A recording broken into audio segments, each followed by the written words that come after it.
Bom dia, boa tarde, boa noite. Eu sou o pastor Eduardo Rogério e você está no Diário de Bordo. Seja muito bem-vindo ao Diário de Bordo.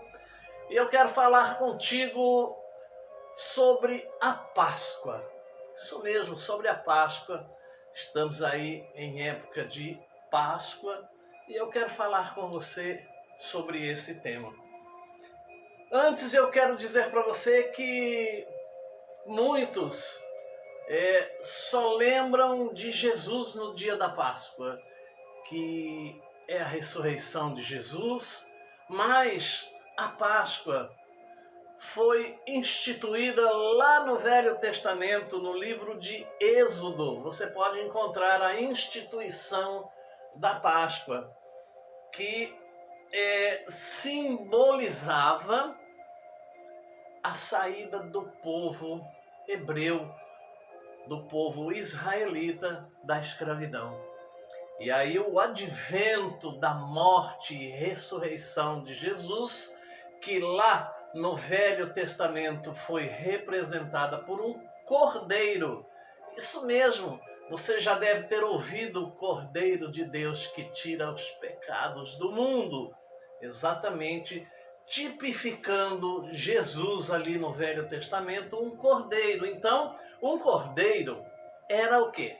Carne, né? A primeira Páscoa instituída por Deus, ou quando a Páscoa foi instituída por Deus, comeu-se carne e não peixe. Posteriormente, com o passar dos anos, foi acrescentado, foi introduzido esse costume de se comer peixe durante a Semana Santa ou na Sexta-feira Santa. Por isso, vamos falar sobre esses temas aqui nesse vídeo. E se o vídeo ficar um pouquinho longo, eu peço a tua paciência para isso, porque é um assunto bem interessante. Eu espero que você goste, você vai tirar algumas dúvidas e também vão ser elucidadas algumas questões aí que você deve ter com relação à Páscoa. Não sai daí não, que depois da vinheta a gente continua.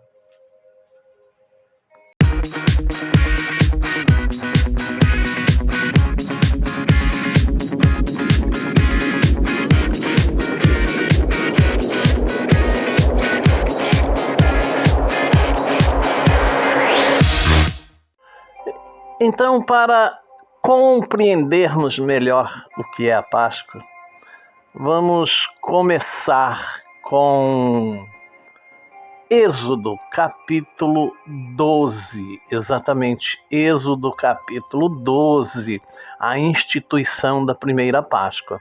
E falou o Senhor a Moisés e a Arão na terra do Egito, dizendo: este mesmo mês vos será o princípio dos meses, este vos será o primeiro dos meses do ano.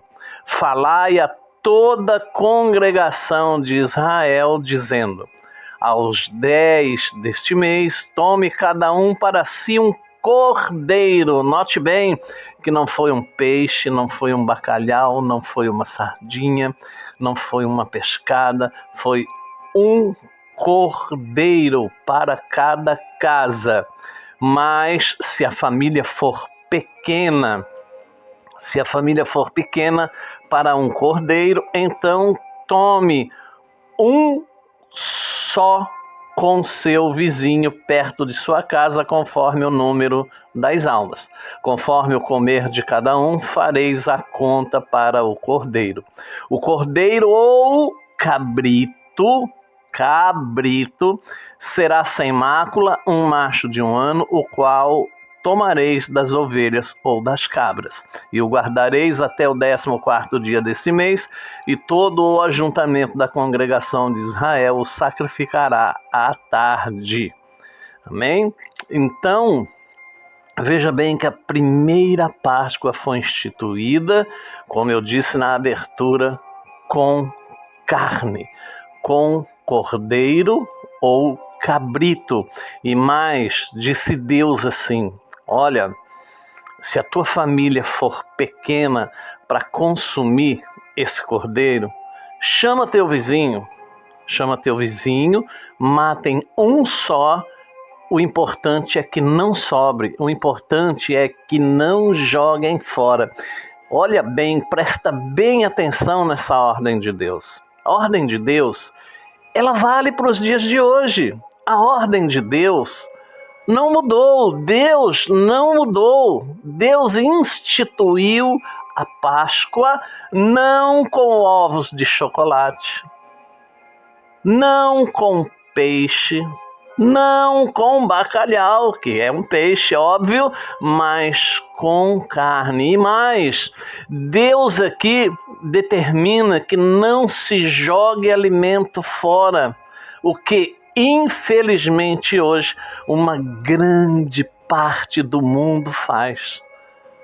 Quanto desperdício de alimento de um lado e quanta gente passando necessidade do outro.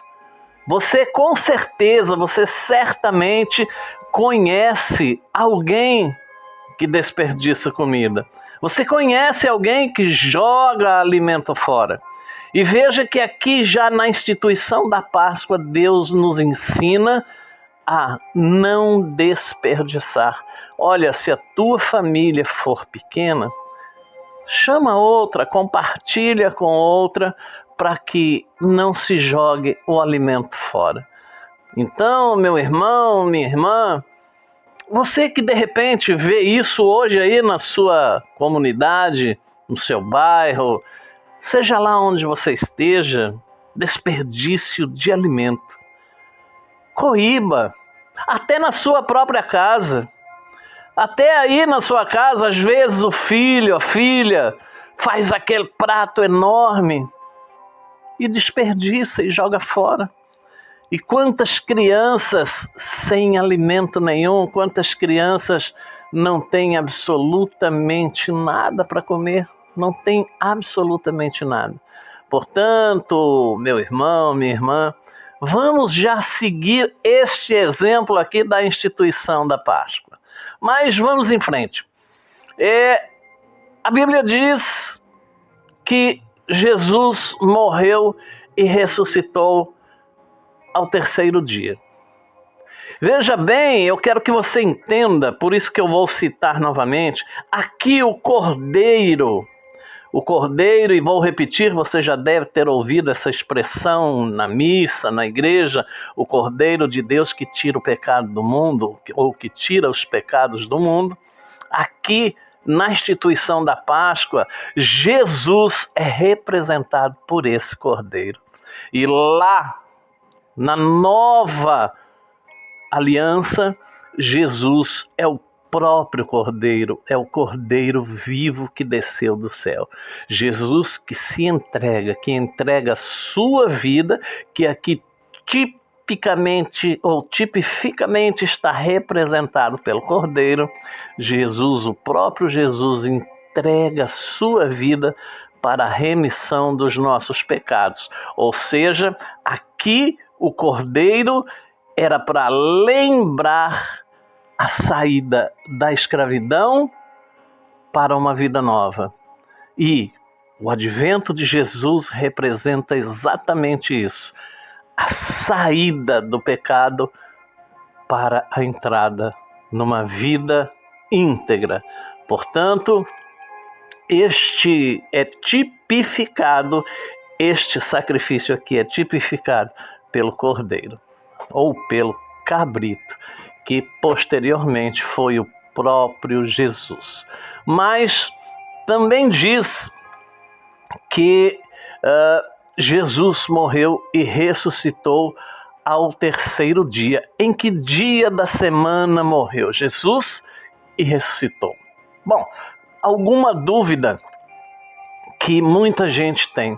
Se Jesus morreu na sexta-feira à tarde, como teria ele passado 3 dias e 3 noites no coração da terra? Como entender Mateus 12, versículo 40?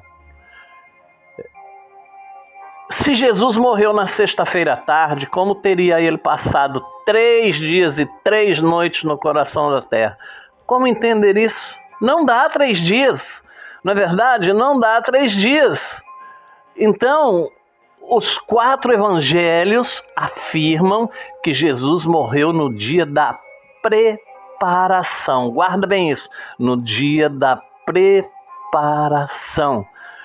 Parescere, em grego, pareskeuê, ou seja, na sexta-feira. Está lá em Mateus, no capítulo 27, versículo 62, Marcos 15, 42, Lucas 23, 54, João 19, 31. Descansou na tumba no dia de sábado. Pois bem, Mateus 27, 59 e 28, 1 de Marcos 15, 45. Então, todos esses textos nos falam a respeito da morte de Jesus. Contudo, mesmo com todas essas informações bíblicas com respeito ao tempo entre a morte e a ressurreição de Jesus, alguns, mal interpretando Mateus 12, 40, insistem na ideia de que Jesus teria morrido numa quarta-feira ou numa quinta-feira para dar os 3 dias, não é isso? Porque na sexta, Jesus morrendo na sexta, na nossa contagem de tempo, sexta, sábado faz um dia, domingo 2, não é assim? Então muita gente tem essa dúvida afirmando que Jesus teria então morrido numa quarta ou numa quinta-feira. Seria isso uma mera questão de dia ou haveria realmente aí uma questão teológica com respeito, digamos assim, com respeito a esse tempo de relógio, tempo de dia e noite? O texto em questão diz: porque assim como esteve Jonas 3 dias e 3 noites no ventre do grande peixe, assim o Filho do Homem estará 3 dias e 3 noites no coração da terra. Pela nossa contagem ocidental, tais palavras de Jesus implicariam em 72 horas completas. Acontece que não sabemos a hora em que Jonas foi engolido pela baleia, pelo grande peixe, nem a hora em que o peixe o vomitou na praia, nem ainda se esse profeta ficou mesmo 72 horas no ventre do peixe. Assim, o acontecido ao profeta Jonas não pode ser tomado para indicar 72 horas completas, e o mesmo acontece com o tempo entre a morte e a ressurreição de Jesus. Para um melhor entendimento da contagem do tempo entre os judeus no Antigo e Novo Testamentos, detenhamos-nos um pouco no que é conhecido como contagem inclusiva dos judeus, bem diferente da nossa contagem ocidental. Pela contagem inclusiva, notamos que a palavra dia podia incluir um dia às 12 horas de claridade. Para você entender, os judeus contavam como um dia das 6 da manhã às 6 da tarde. Quando havia sol, quando havia claridade. E uma noite às 12 horas de escuridão. Temos exemplos disso em 1 Samuel, no capítulo 30, do versículo 11 ao versículo 13. Nesses versículos é dito que Davi se encontrou com um moço egípcio que havia 3 dias e 3 noites que não comia pão nem bebia água. Mas no verso 13, o próprio moço disse a Davi que tinha adoecido havia 3 dias. Ou seja, ainda estavam no 3º dia da doença do moço, mas já contavam 3 dias e 3 noites completos. Lá em Esther 4:16 e Esther 5:1, a rainha Esther pediu ao primo Mordecai que jejuasse por ela 3 dias de dia e de noite. Depois disso, ela iria ao encontro do rei. No capítulo 5, versículo 1, é dito que ao 3º dia Esther foi ao encontro do rei. Note que os 3 dias do jejum não haviam ainda se completado, estavam no terceiro, e a rainha já considerava esse último dia de jejum como tendo se completado. Lá em 1 Reis, capítulo 12, o rei Roboão disse ao povo: ide-vos, e após 3 dias voltai a mim. E o povo se foi. Pela nossa maneira de contar o tempo, pela nossa maneira ocidental de contar o tempo, o povo devia voltar no 4º dia, certo? Mas no verso 12 é dito que veio, pois, Jeroboão e todo o povo ao 3º dia a Roboão. Os 3 dias ainda não haviam se completado, pois ainda estavam no 3º dia. Mas o povo já considerava esse último dia como se o mesmo já tivesse se completado. Portanto, é meio complicado de se entender, mas note que existe aí, o que eu estou passando para você é apenas uma diferença entre a contagem de tempo que se fazia naquela época, que os judeus faziam naquela época, e a nossa contagem de tempo hoje. Hoje o nosso dia 24 horas. Naquele tempo, um dia eram 12 horas, porque a noite era noite, 12 horas. 3 dias e 3 noites no coração da terra, lá de Mateus 12:40, quer dizer o seguinte, que ele, Jesus, sendo judeu, estava empregando a contagem inclusiva, ou seja, pelo fato de ter morrido na sexta-feira, ter descansado na tumba no sábado e haver ressuscitado no domingo, se contam inclusivamente, ou seja, na contagem dos judeus, 3 dias, bem como as 3 noites desses dias. Quinta à noite, início do dia de sexta-feira. Sexta à noite, início do dia de sábado. E sábado à noite, início de domingo. Chamado nos evangelhos de primeiro dia da semana. Certo? Então, vamos elucidando aí essa dúvida ou essas dúvidas. Veja os 3 dias e as 3 noites pela contagem inclusiva. Presta bem atenção agora, porque é meio complicado, mas é fácil de entender. Quinta à noite, dia de sexta, primeiro dia, sexta-feira. Sexta à noite, dia de sábado, segundo dia, sábado. Sábado à noite, dia de domingo, terceiro dia, domingo. Alguém poderia dizer que não importa o dia em que Jesus morreu, mas sim o ato de sua morte vicária e salvífica. Realmente o ato é mais importante do que a data, obviamente. Mas mesmo essa tem implicações teológicas. Não há como negar que através da sua morte Jesus desempenhou a função de recriador.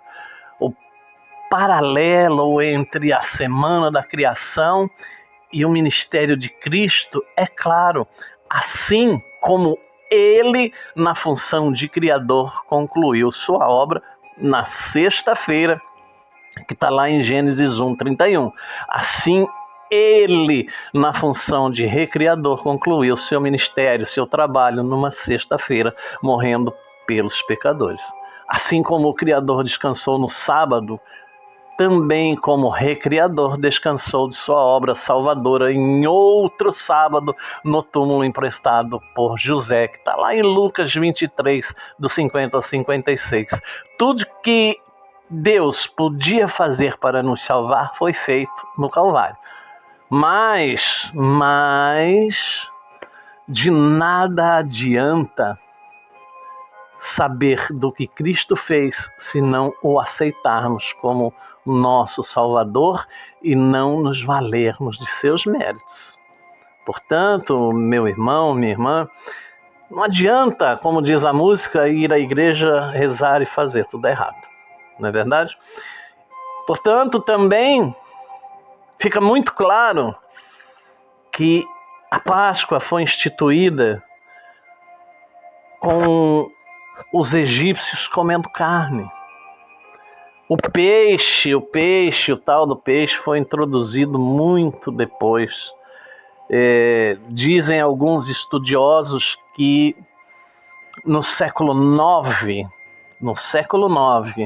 durante o pontificado de Nicolau I, foi imposta a prática de abdicar da carne toda sexta-feira aos cristãos maiores de 7 anos, ou seja, a religião que foi introduzindo, que foi proibindo, porque alguns cristãos costumavam jejuar de quarta e de sexta.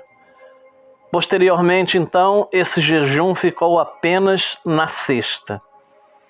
E mais posteriormente, então, a religião introduziu no meio cristão o ato de não comer carne, nem vermelha nem branca, na sexta. Assim, foi introduzido o peixe nesta alimentação, ou peixe posterior ao jejum. Alguns cristãos também não comem a carne na quarta-feira, chamada quarta-feira de cinzas. Mas aí é uma questão de credo, de crença e até de costume. De qualquer forma, fica para você aí elucidadas algumas dúvidas que você de repente poderia ter, e de como se introduziu a alimentação através do peixe na sexta-feira, chamada Santa. E num outro vídeo eu quero falar para você do ovo de Páscoa. Muito obrigado por você ter assistido esse vídeo, que Deus te abençoe. A minha intenção aqui não foi jamais afrontar a sua crença, os seus costumes, a sua religião. Que Deus te abençoe e que você tenha uma Páscoa abençoada junto dos seus, e jamais se esqueça que o sacrifício de Jesus lá na cruz do Calvário foi por você também e pela sua família. Deus te abençoe.